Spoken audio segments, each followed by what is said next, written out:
ngutang, saya ngutang tapi sampai 8.000 triliun, mikir nggak anak cucu yang nanggung? Mau dua mana mikir ke situ.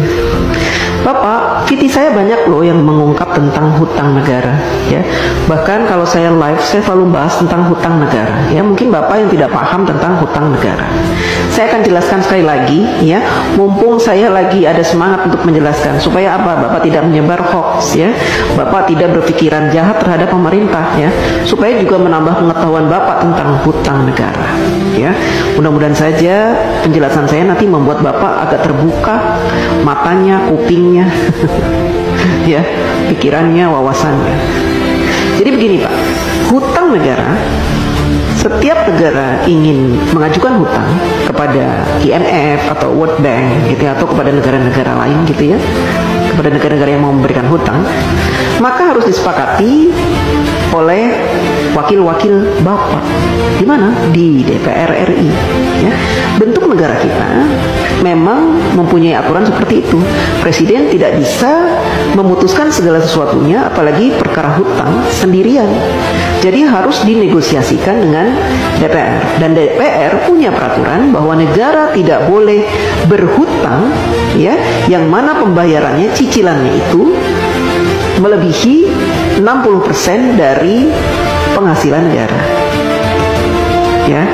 Nah, saat ini sejak Bapak Jokowi menjadi presiden, hutang negara kita itu tidak lebih dari 35%. Artinya jauh di bawah batas maksimal berhutang yang ditentukan oleh DPR RI, yaitu 60%. Artinya apa?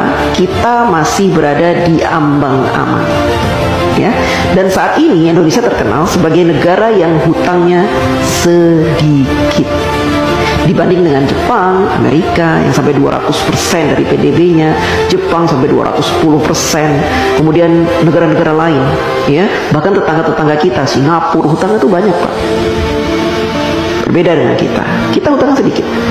Beberapa tahun yang lalu Bapak Jokowi juga sudah melunasi hutang warisan sebanyak 7.000 triliun. Bapak heran kan dari mana uang 7.000 triliun itu? Kok Pak Jokowi bisa membayar? Karena Bapak Jokowi selama ini melakukan penghematan pengeluaran APBN. Dengan cara apa? Dengan cara tidak menggunakan APBN untuk pembangunan negara. Bapak Jokowi mensiasati pembangunan negara dari para investor, baik dalam maupun luar negeri, sehingga APBN-nya utuh, tidak diutak-atik. APBN yang ada khusus digunakan untuk kepentingan rakyat seperti subsidi, kemudian bansos, BLT, PKH dan sebagainya itu Pak. Ya, Bapak harus tahu. Jadi kalau Bapak bilang hutang sampai 8.000 triliun itu, seandainya saat ini hutang kita 8.000 triliun, itu sedikit Pak. Dibanding dengan PDB kita tuh sudah banyak sekali Pak. Itu jumlahnya cuma 35% dari penghasilan kita, penghasilan negara maksudnya, ya Pak. Jadi masih di ambang batas wajar. Anak cucu kita nanggung. Tidak Pak, dulu juga gitu. Katanya Pak Harto berhutang banyak sampai 20.000 triliun, nanti anak cucu nanggung. Saya tidak merasa menanggung. Saya sudah dewasa, sudah besar, sudah tua setua ini, tidak pernah saya merasa menanggung beban hutang negara. Tidak. Itu kan hanya kiasan-kiasan yang diberikan oleh orang-orang yang membenci pemerintah, ya. Jadi mereka membuat rumor-rumor seperti itu supaya apa? Supaya kita membenci pemerintah, kan gitu. Kita awam, orang awam, tidak pernah diberikan pemahaman tentang hutang negara, sehingga yang ada di pikiran kita, hutang, negara berhutang, nanti anak cucu kita akan membayar. Tidak Pak, ya.